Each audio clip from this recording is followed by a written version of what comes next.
Here's how you can simply save ChatGPT conversation as PDF. And as you can see, here's my conversation with ChatGPT, and I want to save it as a PDF. So the simplest way you can do that is by simply highlighting your conversation. So like so. So try to highlight the entire conversation.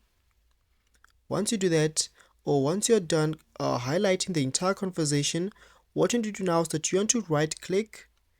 Once you do that, click on the print option,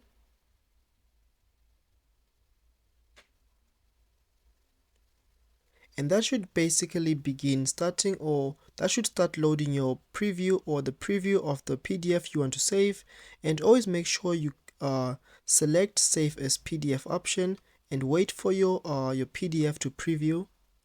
As you can see, my PDF is done previewing, and as you can see, here's the conversation right over here.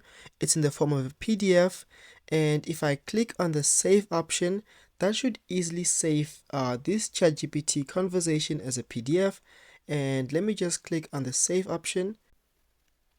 It's then going to give me the option to save this as a PDF to my downloads. So that's how you can simply save your ChatGPT conversation as a PDF. So if you enjoyed this video or you found it helpful, please leave a like, comment, subscribe, and I'll see you in the next one.